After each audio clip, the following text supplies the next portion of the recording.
नमस्कार दोस्तों, आपका हमारे चैनल हरी एग्जाम पॉइंट में बहुत बहुत स्वागत है। मित्रों, जैसा कि आप देख पा रहे हैं कि आज हमने टॉपिक लिया है साइको चालीसा। ये साइको चालीसा हमारे इसी चैनल में पहले भी हमने डाल दी है, तो इसको दोबारा लाने की क्या आवश्यकता पड़ी। तो दोस्तों, जो हमने पहले साइको चालीसा डाली थी तो उसमें हमारे 2-3 मित्रों के कमेंट आए कि सर, ये साइको चालीसा बहुत अच्छी है और इसमें बहुत ही महत्वपूर्ण मनोविज्ञान की बातें बताई गई हैं, लेकिन यदि आप इसको विस्तार के साथ में बताएंगे तो हमारी समझ में आएगा। तो मित्रों, उन्हीं बिंदुओं को ध्यान देते हुए हमने इसका आज वर्णन करने का निर्णय लिया है और उसी के ऊपर हम आज ये पूरा लेक्चर देखेंगे। तो आप हमारे साथ में बने रहिए अंतिम समय तक। और मित्रों, यदि आपने हमारे चैनल को सब्सक्राइब नहीं किया है तो प्लीज़ सब्सक्राइब कीजिए और जो पास में इस प्रकार का बेल आइकन का बटन होगा उसे प्रेस कीजिए, ताकि हम जो भी इसी प्रकार के काम के वीडियो डालें तो आपको इसका नोटिफिकेशन मिले और आप इसका लाभ उठा सके। तो अपने दोस्तों को भी आप इसे शेयर कीजिए, फेसबुक, इंस्टाग्राम, टेलीग्राम इत्यादि में से हर जगह शेयर कीजिए। तो आइए मित्रों, हम बिना देरी किए हमारे टॉपिक पर आते हैं कि इसका मतलब क्या होता है। इसमें बहुत सारे महत्वपूर्ण सिद्धांत और मनोविज्ञान की महत्वपूर्ण परिभाषाएं, अवधारणाएं दी गई हैं, जहां से हर लाइन में से मनोविज्ञान का प्रश्न बनने की संभावना है। तो हम प्रत्येक का विस्तार से वर्णन करेंगे, एक एक को समझने का प्रयास करेंगे। तो आप बने रहिए हमारे साथ में। तो हम भगवान का, प्रभु का नाम लेते हुए हनुमान चालीसा होती है उसी प्रकार से हमने भी साइको चालीसा लिखी है। तो मित्रों, हनुमान जी की जय बोलते हैं हम और साइको माता की भी जय बोलते हैं। और आइए हमारे साथ में बने रहिए। अब हमारा ये पहला दोहा है। सब चालीसा सुनकर, सब चालीसा सुनकर रचना की कबीराई, अरे रीट सिटेट को ध्यान दे, कलम लीनी उठाई। रीट सिटेट को ध्यान दे, कलम ली नहीं उठाई। मित्रों, इसका मतलब होता है कि हमने हमारी किताबों का अध्ययन किया, हमारे नोट्स का अध्ययन किया, साइकोलॉजी को अच्छी तरीके से पढ़ा। उसके बाद में माँ सरस्वती ने हमारे को थोड़ी थोड़ी बहुत बुद्धि दी है, तो उस बुद्धि के क्षमता के अनुसार ही हमने हमारे जो आगामी जो टीचर एग्ज़ाम है, जैसे कि रीट है, सी टेट है, यूपी टेट है, एच टेट है, आदि जो टेट की परीक्षाएं हैं, उनको ध्यान में रखते हुए हमने इस कलम उठा करके यह साइको चालीसा लिखने का जो काम किया है, यह जनहित में आपके सामने ये जारी है। तो मित्रों, ये हमने प्रयास किया है, तो इसका मतलब ये होता है।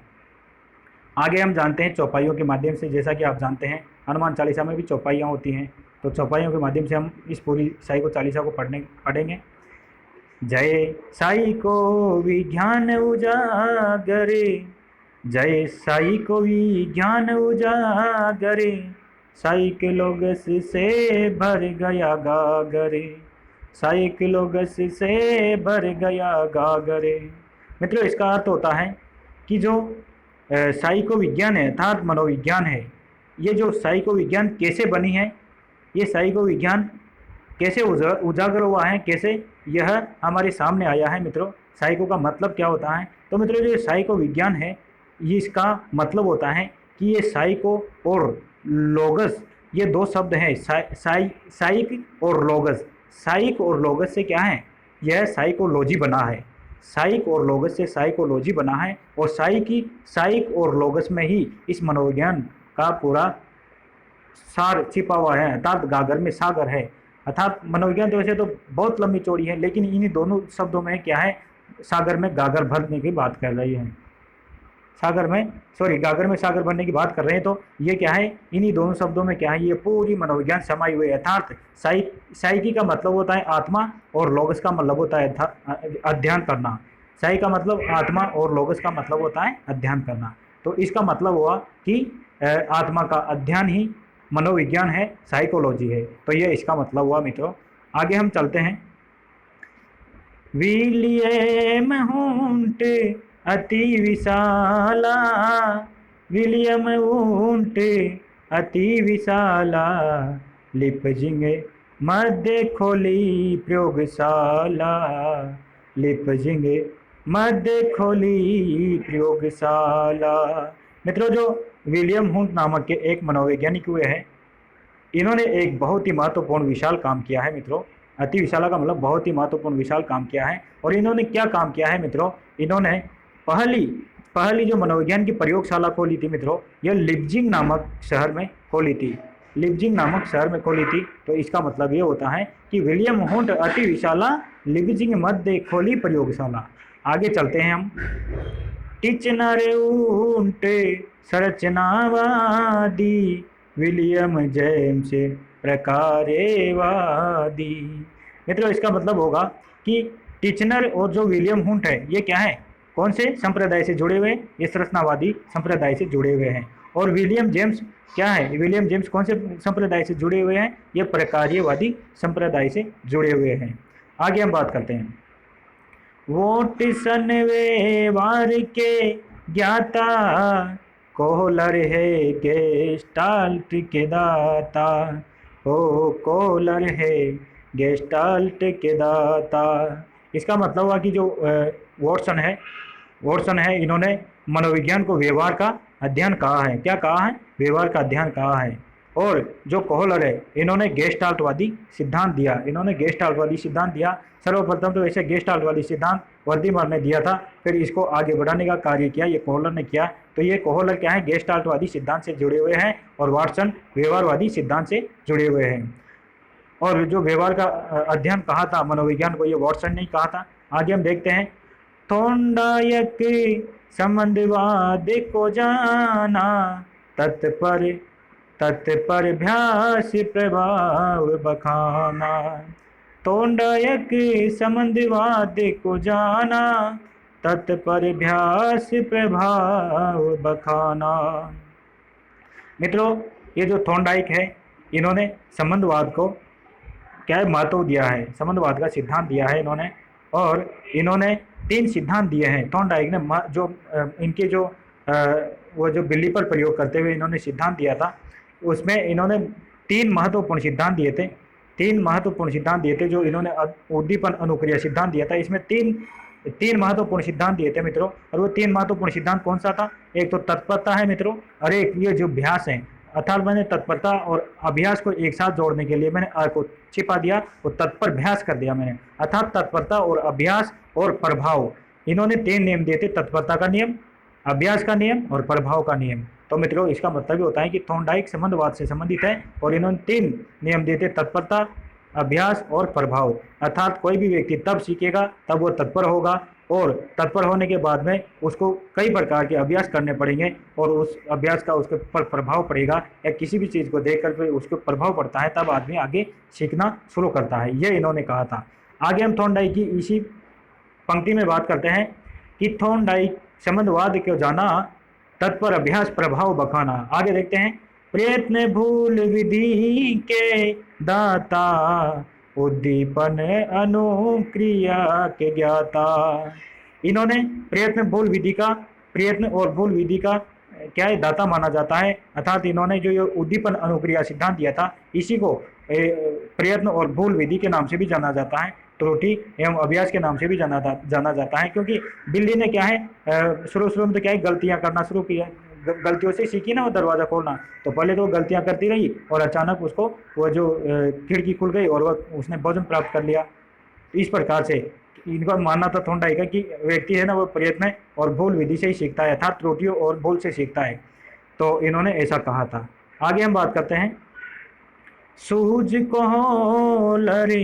सूझ सुल्तान कोहलर लाया, क्रिया प्रसूत इसकी नर सिखाया। क्रिया प्रसूत इसकी नर सिखाया। मित्रों, जो सूझ का सिद्धांत दिया है, ये सूझ का सिद्धांत कोहलर ने दिया है। और ये कोहलर ने सुल्तान नामक जो एक चैंपियन था, तो आपने पढ़ा होगा कि जो सुल्तान नामक चैंपियन जी हैं, उनको इन्होंने कई प्रकार के चरणों में इस पर प्रयोग किया। वो केले के जो छिलके को, केले के जो फल रखे थे, केला रखा था, केले को पकड़ने के लिए जो सुल्तान नामक चैंपियन जी हैं, उसने बॉक्स का प्रयोग किया, लकड़ी का प्रयोग किया, डंडे से उन केलों को उतारा। तो इस प्रकार से यानी कि इनका कॉलर का मानना है कि व्यक्ति के सामने यदि संपूर्ण समस्या होती है तो आदमी सोचने का प्रयास करता है, यदि उसके सामने कोई समस्या ही नहीं तो कुछ सोचेगा ही नहीं, क्योंकि आदमी समस्या के समय ही चिंतन करना प्रारंभ करता है, ऐसा कहा था। तो यानी कि सूज सुल्तान कोहलर लाया, अर्थात सुल्तान नामक जो बंदर था उसमें क्या है, सूज किस कौन लाया था, कोहलर लाया था, ये कोहलर है। आगे हम जानते हैं कि क्रिया प्रसूत स्किनर सिखाया, जो क्रिया प्रसूत का सिद्धांत है ये स्किनर ने सिखाया, स्किनर ने दिया था। और ये क्रिया प्रसूत सिद्धांत स्किनर ने चूहों पर प्रयोग किया था, और चूहे के बाद में इन्होंने एक कबूतर पर भी प्रयोग किया था। आगे हम बात करते हैं प्राचीन बंधन पाउलाया, प्राचीन बंधन पाउलाया, भोजन घंटी संबंध बनाया। मित्रों जो प्राचीन बंधन, प्राचीन अनुबंधन है मित्रों, ये प्राचीन अनुबंधन सिद्धांत किसने दिया था, ये पावलोव ने दिया था, पावलोव ने दिया था मित्रों। और मित्रों इन्होंने क्या है, कुत्ते पर प्रयोग करते हुए, कुत्ते पर प्रयोग करते हुए जो उनके वो जो कुत्ता है वह क्या है, उनको पहले तो घंटी बजाएगी, फिर उसको बाद में भोजन दिया गया, फिर कुत्ते के भोजन देखते ही लार आने लगी, फिर बाद में क्या है उन्होंने घंटी बजाई, भोजन को बंद कर दिया, फिर भी क्या कुत्ता लार टपकाता था। तो ये सब बंधन, ऐसा जो संबंध बनाया था, यानी कि भोजन और घंटी के बीच में ऐसा संबंध बनाया था कि कुत्ता ऑटोमेटिक लार टपकाने लग जाता था। तो ये सिद्धांत किसने दिया था, प्राचीन बंधु पावलोव ने दिया था। और ये इनकी स्टेटमेंट है कि इन्होंने भोजन घंटी में क्या है संबंध बना दिया था कुत्ते के साथ में। आगे हम बात करते हैं उपलब्धि प्रेरण हेत कंसन जाना, आवश्यक पदे क्रम में स्लो माना। उपलब्धि जो उपलब्धि प्रेरण जो सिद्धांत है, उपलब्धि प्रेरण का सिद्धांत ये एटकिंसन ने दिया था मित्रों। और आवश्यकता पदानुक्रम का सिद्धांत यह अब्राहम मैस्लो ने दिया था। आवश्यकता पदानुक्रम का सिद्धांत किसने दिया था, अब्राहम मैस्लो ने दिया था। आगे हम बात करते हैं पठन विकृति होती डिसलेक्सिया, अधिगम विकृति बनी डिस्फेजिया, लेखन विकृति डिस्ग्राफिया कहलाई, गणित विकृति डिस्कैलकुलिया भाई। मित्रों ये पठन विकृति है, ये पठन विकृति को क्या कहा जाता है मित्रों, डिसलेक्सिया कहा जाता है। और अधिगम विकृति को कहा जाता है डिस्फेजिया, अधिगम विकृति को क्या कहा जाता है, डिस्फेजिया कहा जाता है। और जो लेखन संबंधी जो विकृति है या लेखन संबंधी अक्षमता है, इसको कहा जाता है डिस्ग्राफिया। और जो गणितीय जो विकृति आती हैं उसको कहा जाता है डिस्कैलकुलिया। तो इसे आपको याद रखना है।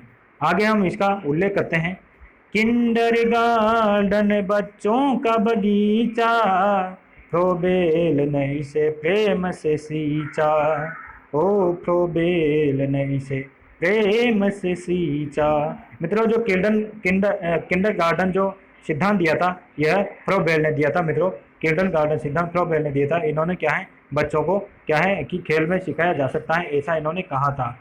तो यह इनका स्टेटमेंट था कि किंडरगार्टन सिद्धांत किसने दिया था, फ्रोबेल ने दिया था कि बच्चों को क्या है, बच्चों को खेल खेल में शिक्षा देनी चाहिए, ऐसा इन्होंने कहा था। आगे हम बात करते हैं बुनियादी शिक्षा गांधी को भाई, प्रोजेक्ट प्रणाली किलपेट्रिक लाई। जो बुनियादी शिक्षा का सिद्धांत दिया था मित्रों यह महात्मा गांधी जी ने दिया था। और जो प्रोजेक्ट प्रणाली लाए थे, प्रोजेक्ट प्रणाली, ये प्रोजेक्ट प्रणाली का जो श्रेय दिया जाता है यह किलपेट्रिक को दिया जाता है। आगे हम बात करते हैं खेल विधि है नरकुक जाना, मोंटेसरी विधि मारिया बखाना, ओ मोंटेसरी विधि मारिया बखाना। मित्रों ये जो खेल विधि दी है ये खेल विधि हेनर कुक ने दी है मित्रों। हेनर कुक का ये ध्यान खेल विधि को मैं ही जानूं, ऐसा एक दूसरी जो साई को 40 है उसमें भी ऐसा सेंटेंस आता है। तो आपको याद रखना है, आपको प्रश्न पूछा जाएगा कि खेल विधि के जन्मदाता कौन है, तो हेनर कुक है मित्रों। और मित्रों जो मोंटेसरी है इन्होंने भी खेल विधि पर ही प्रयोग किया था, लेकिन इनके जो विधि है इसका नाम है मारिया, अर्थात इनका नाम मोंटेसरी, इनकी मारिया, मोंटेसरी पुराना, तो इनके नाम पर ही इनकी विधि का नाम है मोंटेसरी विधि या मारिया विधि।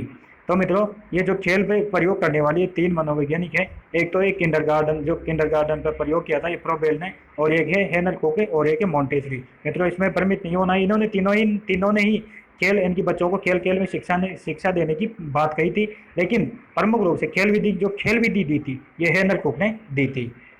आगे हम बात करते हैं, गोल में संवेग सिधाया, गाल्टन बुद्धि कदम बढ़ाया। मित्रों, ये जो गोल्डमैन है, इन्होंने संवेग को क्या है, संवेग पर प्रयोग किया था और संवेग सिद्धांत दिया था। अर्थात जो हमारी जो संवेगात्मक बुद्धि है इसके बारे में गोल्डमैन ने कहा था। संवेगात्मक बुद्धि के बारे में सबसे पहले तो पीटर ओसेलोव ने इसके बारे में स्टेटमेंट दिया था। ये पीटर ओसेलोव का विचार था, लेकिन गोल्डमैन ने किया है, इसको आगे बढ़ाया। इसीलिए जो प्रमुख श्रेय दिया जाता है संवेगात्मक बुद्धि का श्रेय किसको दिया जाता है? डैनियल गोल्डमैन को दिया जाता है मित्रों। तो यह संवेगात्मक बुद्धि के जनक कौन है? यह है गोल्डमैन।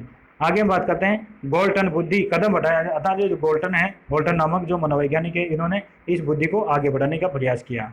आगे हम बात करते हैं, मूर्त अमूर्त सामाजिक बुद्धि, वो मूर्त अमूर्त सामाजिक बुद्धि प्राप्त किए थोड़ा एक सीधी। ये मूर्त अमूर्त और सामाजिक बुद्धि, अर्थात मूर्त बुद्धि, अमूर्त बुद्धि और सामाजिक बुद्धि, यह किसने बताई थी? यह थॉर्नडाइक ने बताई थी मित्रों, कि बुद्धि है वह मूर्त भी होती है, अमूर्त होती है और सामाजिक भी होती है। तो थॉर्नडाइक ने 3 प्रकार की बुद्धि के बारे में कहा था कि मूर्त बुद्धि होती है, अमूर्त बुद्धि होती है और सामाजिक बुद्धि होती है। आगे हम बात करते हैं, आप हमारे साथ में इसी प्रकार से बने रहिएगा। इसी जो साइको चालीसा का यदि मैं इसका पूरा वर्णन करूंगा तो पूरी साइको चालीसा पूरी साइका जो साइको है, अर्थात हम मनोविज्ञान पढ़ते हैं, वो सारे सिद्धांत और टॉपिक और परिभाषा सभी इसमें आ जाएंगे मित्रों। आगे हम बात करते हैं, और यदि आपने हमारे चैनल को सब्सक्राइब नहीं किया है तो मित्रों अभी सब्सक्राइब कीजिए और बेल आइकन को दबाइए, ताकि हम जैसे ही आपको वीडियो डालेंगे तो उसका नोटिफिकेशन आप तक पहुंचेगा और आप इसका लाभ उठा सकेंगे। आगे हम बात करते हैं मित्रों, प्रथम माप बुद्धि बीने कीना, तर मन बुद्धि लब्धि दे दीना। मित्रों, जो बुद्धि का जो प्रथम सिद्धांत दिया था मित्रों, एकखंडात्मक बुद्धि सिद्धांत दिया था ये बीने ने। तो सर्वप्रथम बुद्धि पर जो बात कही थी ये बीने ने कही थी मित्रों। बुद्धि की बात कही थी तो बीने ने की थी। इन्होंने एकखंडात्मक बुद्धि बताया था और जॉनसन ने इसको निरंकुशवादी सिद्धांत भी कहा था मित्रों। तो बीने के सिद्धांत को निरंकुशवादी सिद्धांत कहा था और बीने ने दिया था एकखंडात्मक बुद्धि सिद्धांत। तो मित्रों ये इन्होंने सर्वप्रथम बुद्धि के बारे में कहा था बीने ने। तो ऐसा इसमें कहा गया है कि बुद्धि इनकी प्रथम माप बुद्धि की ना, अर्थात ये जो बुद्धि का माप भी सर्वप्रथम बीने ने किया था। और टर्मन बुद्धि लब्धि दे देना, जो टर्मन मनोवैज्ञानिक था, इन्होंने बुद्धि लब्धि सारणी की बात कही थी। इन्होंने बुद्धि लब्धि सारणी दी थी। ये प्रतिभाशाली जो बालक है उनमें कितनी होती है, हाँ सामान्य बालक है उसमें कितनी होती है। तो ये बुद्धि लब्धि के बारे में टर्मन ने बात कही थी। आगे हम बात करते हैं मित्रों, क्रियात्मक बुद्धि सेल्विन बनाया, मंद बुद्धि का माप दिखाया। जो क्रियात्मक बुद्धि मित्रों, क्रियात्मक बुद्धि की बात करें तो क्रियात्मक बुद्धि के बारे में सेल्विन ने कहा था, और इन्होंने कहा था कि जो क्रियात्मक बुद्धि से क्या है, मंद बुद्धि बालकों का माप किया जा सकता है, ऐसा इन्होंने कहा था सेल्विन ने। आगे हम बात करते हैं एक कारक की, एक कारक बुद्धि बीने की ना, एक कारक बुद्धि बीने बताया, दिव कारक इस पैर में न लाया। मैंने कहा था ना कि एक कारक क्या, एक खंडात्मक बुद्धि। तो एक कारक जो बुद्धि सिद्धांत दिया था ये बीने ने दिया था मित्रों। और जो दिव कारक सिद्धांत है ये स्पेयरमैन ने दिया था। दिव कारक सिद्धांत स्पेयरमैन ने दिया था। आगे इसको हम पूरे स्टेटमेंट को पढ़ लेते हैं, फिर सारी का एक साथ उल्लेख करेंगे। त्रियामी गिले फोड़ कबाई, तोंडायक बहु कारक लाई। मित्रों एक कारक बुद्धि सिद्धांत तो बीने ने दिया था और जॉनसन ने इनके इस बुद्धि सिद्धांत को निरंकुशवादी कहा था। और जो ये है दिव कारक बुद्धि सिद्धांत ये स्पेयरमैन ने दिया था, इसको राजतंत्रात्मक, जॉनसन ने राजतंत्रात्मक कहा था। और जो त्रियायामी गिलफोर्ड का है मित्रों, इसमें संक्रिया उत्पाद और विषय वस्तु के बारे में बताया गया है कि मित्रों ये जो बुद्धि है हमारी संक्रिया उत्पाद और विषय वस्तु के अंदर समाहित होती है मित्रों। तो इन्होंने ये त्रिआयामी गिलफोर्ड ने दिया था, त्रिआयामी बुद्धि सिद्धांत गिलफोर्ड ने दिया था। इनको क्या है, इन्होंने क्या है डायग्राम में इनकी घनाभाकार रूप में इन्होंने बताया था, घन के रूप में बुद्धि को बताया था। और मित्रों जो थॉर्नडाइक है इन्होंने बहुकारक बुद्धि सिद्धांत दिया था। तो थॉर्नडाइक के सिद्धांत को जॉनसन ने क्या कहा था, बालू के समान बताया था इसको। तो थॉर्नडाइक का सिद्धांत किसके समान है? बालों के समान है मित्रों, अर्थात बालों का सिद्धांत थॉर्नडाइक के सिद्धांत को कहा जाता है। इनकी थॉर्नडाइक ने कहा था कि हमारी बुद्धि में एक ना तो एक कारक होता है, ना कोई दो कारक होता है, हमारी बुद्धि में असंख्य कारक होते हैं और इसी के आधार पर हमारी बुद्धि कार्य करती है। आगे हम बात करते हैं मित्रों, गार्डनर बहु बुद्धि के दाता, वर्त वर्णन पदानुक्रम के ज्ञाता। मित्रों आगे हम बात करते हैं कि गार्डनर इन्होंने बहुबुद्धि सिद्धांत दिया था मित्रों, बहुबुद्धि का सिद्धांत दिया था मित्रों। बहुकारक बुद्धि सिद्धांत तो दिया था थॉर्नडाइक ने, और बहुबुद्धि सिद्धांत दिया था किसने? गार्डनर ने दिया था। ये भी आपको याद रखना है, यदि में दोनों में कंफ्यूज नहीं होना है कि बहुकारक बुद्धि का सिद्धांत किसने दिया था? थॉर्नडाइक ने।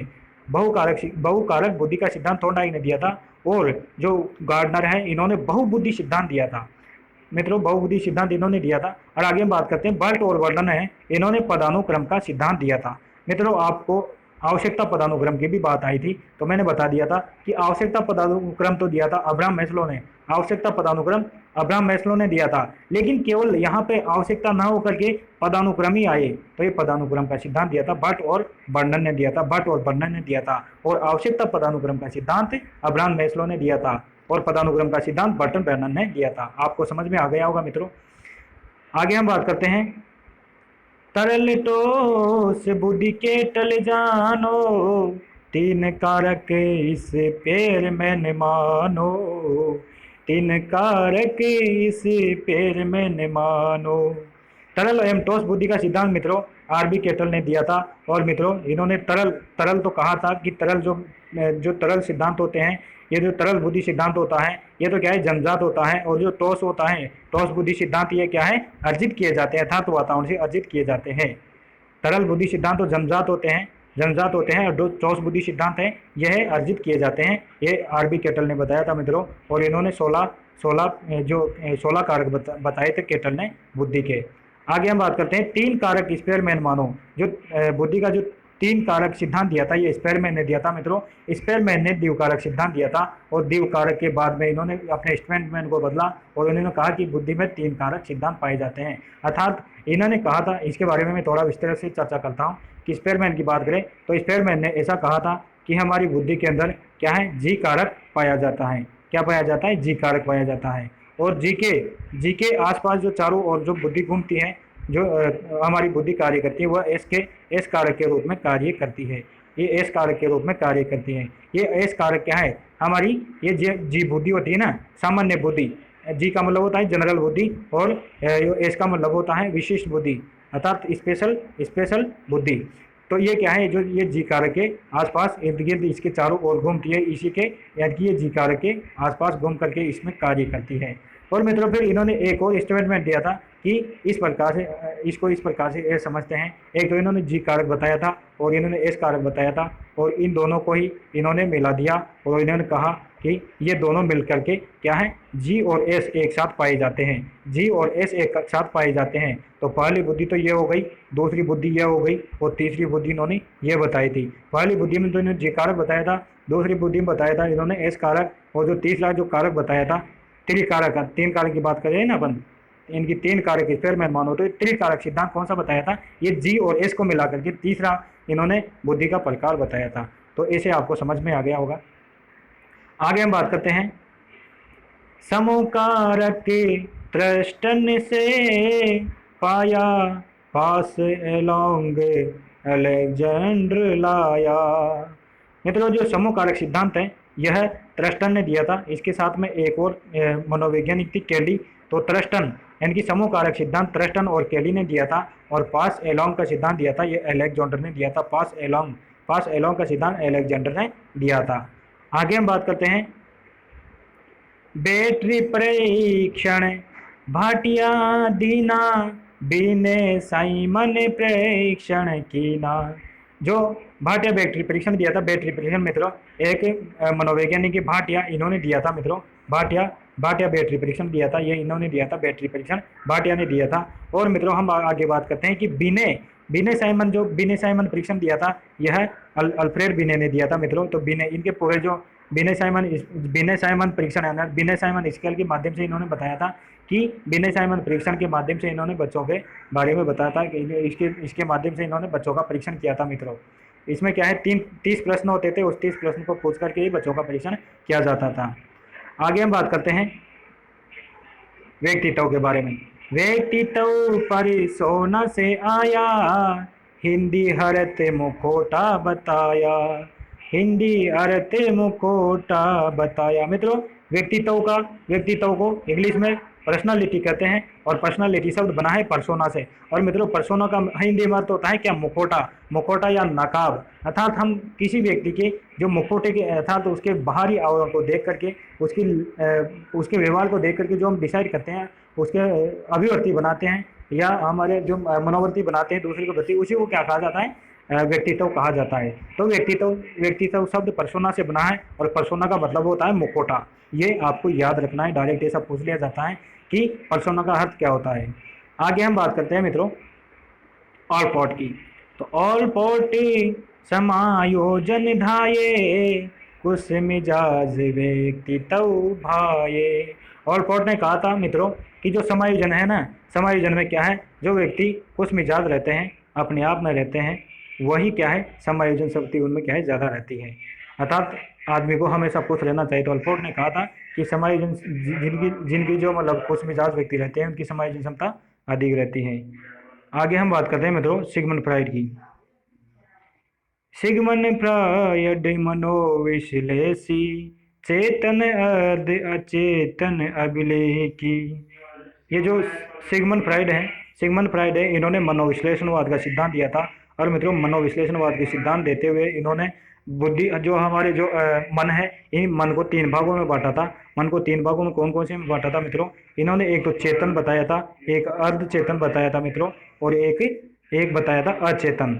अर्थात इन्होंने चेतन, अर्ध चेतन और एक अचेतन, ये 3 प्रकार बताए थे। ये आपको याद रखना है, चेतन, अर्ध चेतन और अचेतन। मैंने जो अर्ध चेतन होता है ना, तो मैंने अर्ध इनकी चेतन को छोड़ दिया, अर्ध अचेतन कर दिया। तो ये क्या है, संक्षिप्तीकरण के लिए इसको मैंने शब्द को जोड़ दिया यहाँ पे, चेतन अर्ध अचेतन, चेतन अर्ध अचेतन, ऐसे जोड़ दिया। तो मित्रों, चेतन, अर्ध चेतन और अचेतन, ये 3 जो मन के प्रकार बताए थे, किन्होंने बताए थे, ये बताए थे सिगमंड फ्राइड ने बताए थे। और मित्रों, जो चेतन इन्होंने बताया था, ये मन का जो मन के बारे में बताया था। ये इन्होंने ऐसा बताया था कि ये इस प्रकार के पानी का पात्र है, और ये पानी भरा हुआ है, इसमें इस प्रकार से पानी भरा हुआ है, और इसमें क्या है, ये पानी का टुकड़ा डूबा हुआ है, ये पानी का टुकड़ा डूबा हुआ है मित्रों। तो इन्होंने बताया था कि जो हमारा जो चेतन मन है ना, ये तो क्या है, 10% ही होता है, हमारा चेतन मन 10% ही होता है। जो और जो 90% जो भाग होता है, वह क्या होता है, वह अचेतन और अर्धचेतन के रूप में होता है। और इन्होंने बताया था कि हमारी बुद्धि में चेतन मन का कभी अध्ययन नहीं किया जाता मित्रों। इन्होंने बताया था कि हमारी बुद्धि में केवल अचेतन और अर्धचेतन का ही अध्ययन किया जाता है। तो आप भी जानते हो कि चेतन, हमारा चेतनता है, तो चेतन मन का क्या अध्ययन करे, वो तो पहले से चेता हुआ है। तो हमारा अर्धचेतन और अचेतन का अध्ययन किया जाता है। और ये भी याद रखना है कि हमारे जो मन है उसमें क्या है, जो ये मनोविश्लेषी है, मतलब सिगमंड फ्राइड मनोविश्लेषणवाद का सिद्धांत दिया था। तो सिगमंड फ्राइड ने मन की तुलना इनकी बर्फ के टुकड़े से तुलना करके इन्होंने ऐसा बताया था। आगे बात करते हैं हम मित्रों, सिगमंड फ्राइड ने आगे और सिद्धांत दिए थे। इड ईगो सुपर आप बखाना, मूल प्रवृत्ति जीवन मृत्यु माना। मित्रों, ये जो सिगमंड फ्राइड है ना, इन्होंने व्यक्तित्व के 3 प्रकार बताए थे, इड, ईगो और सुपर ईगो। इड, ईगो और सुपर ईगो इन्होंने बताया था मित्रों। इड वाले तो होते हैं जो बाल्यावस्था में होते हैं, और ये क्या है, व्यक्ति क्या है, इसमें क्या है, पशुत्व का भाव होता है, पशुत्व का भाव होता है। ये केवल अपने खाने पीने के बारे में सोचते हैं। और जो ईगो होता है, ये ईगो इनकी मानवता का प्रतीक होता है, और ये सुपर ईगो है, ये देवत्व का प्रतीक होता है। जो ईगो होता है, ये तो क्या है, ईगो की बात करें तो ये होता है युवावस्था में, और ये जो सुपर ईगो होता है, ये सुपर ईगो कब होता है, वृद्धावस्था में। मित्रों, ये सुपर ईगो और ये ईड मैं आपको दोबारा से बता देता हूँ।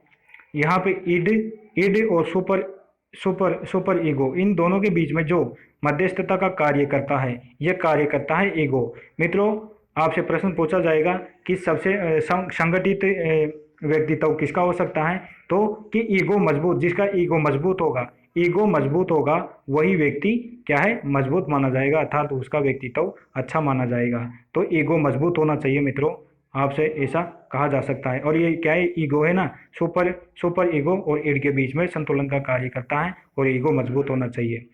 मित्रों इन्होंने बताया था कि मूल प्रवृत्ति जीवन मृत्यु माना, हमारी जो मूल प्रवृत्तियां ना, इसको इन्होंने जीवन मृत्यु माना था। हमारी जो मूल प्रवृत्तियां हैं ये जीवन मृत्यु तक ही रहती है, हमारी जो मूल प्रवृत्तियां हैं वो कभी खत्म नहीं होती। हमारे में जो कुछ आचरण है वो हमारे व्यवहार में ढल गए, उनको कभी नहीं भूल सकते हम। ये हमारे जीवन के मुख्य आचरण है, इनको नहीं भूल सकते, तो इनको क्या है, जीवन मृत्यु माना है मूल प्रवृत्तियों को। आगे हम बात करते हैं, ये सिगमंड फ्राइड के बारे में ही बात चल रही है अभी तक। तो इरोस शब्द जीवन का मूलक, थेनेटोस है मृत्यु समूलक। इरोस शब्द की बात कही है इन्होंने। इरोस का मतलब होता है जीवन का सूचक होता है मित्रों, यह सृजनात्मक कार्य, सकारात्मक कार्य करता है। और थेनटोस होता है मित्रों, ये नकारात्मक या मृत्यु तुल्य कार्य करता है। इरोस में तो क्या है, इरोस में तो क्या है, अच्छा आचरण करना या परोपकार करना, सभी के साथ में अच्छा व्यवहार करना। लेकिन थेनटोस की बात करें तो जैसे कि किसी के साथ में विद्रोह करना, लड़ाई करना, हाँ, दंगा प्रसाद करना, ये क्या है, ये क्या है, ऐसी प्रवृत्तियां क्या है, मृत्यु समतुल्य है। और ये किसके प्रतीक है, थेनटोस के प्रतीक है। तो सिगमंड फ्राइड ने ये दो शब्द दिए थे, तो इनका अर्थ ये होता है, आपने समझ लिया होगा। हम बात करते हैं, नव मनोविश्लेषण जब भी आया, एडलर युंग होर्नी मिल गाया, ओ एडलर युंग होर्ली मिल गाया।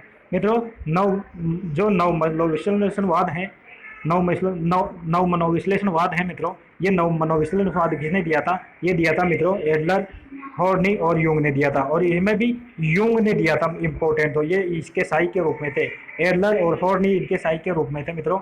यूंग क्या है, यूंग ये मनोविश्लेषणवाद का सिद्धांत दिया था ना सिगमंड फ्राइड ने, ये यूंग इनके शिष्य थे। इनकी सिगमंड फ्राइड के शिष्य कौन थे, ये थे यूंग इनके शिष्य थे, और इनके सहायक थे ये दोनों। तो नव मनोविश्लेषणवाद दिया था, यूंग ने दिया था। आगे हम बात करते हैं, हिपोक्रेटिस हिपोक्रेटस प्रथम प्रकार बताया, शारीरिक द्रव्य में सबको पाया। मित्रों जो हिपोक्रेटिस है, इन्होंने शरीर का क्या है, पहला प्रकार बताया था। इन्होंने सर्वप्रथम शरीर को जो डिवाइड किया था, इन्होंने शरीर को सर्वप्रथम डिवाइड किया था। और मित्रों इस जो हिपोक्रेटिस है, इसका जीव मनोविज्ञान में बहुत ही महत्वपूर्ण स्थान है। तो हिपोक्रेटिस हैं, इन्होंने क्या है, जो हमारे शरीर का सर्वप्रथम हमारे शरीर को सर्वप्रथम क्या है, प्रकार बताए थे। और इन्होंने क्या है, हमारे शरीर में शारीरिक द्रव्य में क्या है, हमारे शरीर में शारीरिक द्रव्य में सारे गुणदोष बताए गए थे। आगे हम बात करते हैं, आगे प्रकार किसने बताया था, शरीर के बारे में बात हो रही है। अभी शरीर के प्रकार चल रहे हैं यहाँ से। क्रेस मरे शरीर गठन को जाना, स्थूल क्रस पोष्ट विशाल को माना। जो मित्र क्रेसमर है, ये क्रेसमर नामक जो मनोवैज्ञानिक है, इन्होंने शरीर गठन के बारे में बताया। और शरीर गठन को इन्होंने स्थूल क्रस पोष्ट और विशाल में बताया, 4 प्रकार का बताया है कि हमारा शरीर एक तो स्थूल प्रकार का होता है, स्थूल, क्रिस, पोष्ट और विशाल होता है। ये 4 प्रकार इन्होंने बताए हैं क्रेसमर ने। क्रेसमर के ये 4 प्रकार आपको याद रखने हैं, स्थूल, क्रस, पोष्ट और विशाल। आगे हम बात करते हैं शेल्डन की। शेल्डन ने भी शरीर को गाया, एंडो मेसो एक्टोमॉर्फी पाया। मित्रों जो शेल्डन नामक जो मनोवैज्ञानिक हुए, इन्होंने शेल्डन ने भी शरीर के 3 प्रकार बताए। एक तो एंडोमॉर्फिक होता है, एक मेसोमॉर्फिक होता है, और एक एंटोमॉर्फिक होता है मित्रों। तो एंडोमॉर्फिक के बारे में इन्होंने बताया था कि मित्रों एंडोमॉर्फिक से क्या है, हमारे मस्तिष्क का निर्माण होता है। एंडोमिक से एंडोमॉर्फी है, इससे क्या है, हमारे शरीर का निर्माण होता है। और जो मेसोमॉर्फी है, इसे हमारे हृदय का निर्माण होता है। और जो ये एंटोमॉर्फिक से हमारे बाकी शरीर का निर्माण होता है। तो ये इन्होंने इन 3 प्रकार के शरीर के 3 प्रकार बताए थे। आगे हम बात करते हैं, मनोवैज्ञानिक युंग को जानो, अंत बहिर्मुखी इन्हीं से मानो। मित्रों मनोवैज्ञानिक युंग है, मैंने कहा था ना कि ये सिगमंड फ्राइड के शिष्य थे युंग। इन्होंने क्या है, हमारे मन के दो, हमारी जो व्यक्तित्व के, इन्होंने व्यक्तित्व को दो प्रकार बांटा है। एक तो अंतर्मुखी और एक बहिर्मुखी। एक तो अंतर्मुखी, एक बहिर्मुखी बताया है मित्रों इन्होंने। और मित्रों इनके इनके शिष्य ने एक और जोड़ दिया था, उसको कहा गया था उभय उभय मुखी। ये उभय मुखी बताया था मित्रों। तो ये तीसरा प्रकार था। तो इन्होंने केवल दो ही बताए थे, यूंग ने दो प्रकार बताए थे, अंतर्मुखी और एक बहिर्मुखी। और इनके शिष्यों ने एक और जोड़ दिया था कि इन दोनों, ये क्या है, किसी में क्या है अंतर्मुखी गुण भी पाए जाते हैं, बाह्यमुखी गुण भी पाए जाते हैं, तो उसको क्या है उभयमुखी कैटेगरी में कर दिया था। आगे हम बात करते हैं नैतिक विज्ञान, नैतिक विकास को होल वर्गे भाई, विकासवाद ले मारक लाई। मित्रों नैतिकवाद, जो नैतिक विकास का सिद्धांत है, ये कोलबर्ग ने दिया था मित्रों, नैतिक विकास का सिद्धांत। और नैतिक विकास के सिद्धांत के बारे में इन्होंने कहा था कि बच्चा किस प्रकार से सीखता है। इसको क्या है इन्होंने अलग अलग श्रेणियों में बांटते हुए सभी को क्या है भाई, इतनी अवस्था में इतने शब्द सीख लेता है बालक, इस प्रकार का व्यवहार करता है, बालक कब विचार करने लगता है। तो इस प्रकार के सारे नैतिक विकास के सिद्धांत भी बताया था मित्रों इन्होंने, कोलबर्ग ने। और इन्होंने कहा था कि 0 से 2 तक कोई भी नैतिक विकास का सिद्धांत नहीं होता बच्चे में। 0 से 2 वर्ष तक तो कुछ भी कोई भी विकास का सिद्धांत नहीं होता। 3 वर्ष में ही क्या है नीति का विकास बच्चे में होता है। तो 3 वर्ष से इन्होंने स्टार्ट किया था मित्रों कोलबर्ग ने। आगे हम बात करते हैं विकासवाद लेमार्क लाई, अर्थात विकासवाद का सिद्धांत किसने दिया था, लेमार्क ने दिया था। विकासवाद का सिद्धांत लेमार्क ने दिया था। आगे हम बात करते हैं हमारे जो बुद्धि के परीक्षण है उनके बारे में। मार्गन मुर्रे टियति अति भाया, स्याही धब्बरोर सालाया, 16 कारक के टल जानो, सीएटी बेलक का मानो। पी, सर इनको सभी को एक साथ बोल लेते हैं मित्रों। P P M P P I Hathaway का भाई, एस सी टी टेंड पायन से आई, एस सी टी टेंड पायन से आई। मित्रों जो मार्गन मुर्रे हैं, मार्गन और मुर्रे ने टीएटी सिद्धांत दिया था मित्रों। ये टीएटी परीक्षण सिद्धांत दिया था।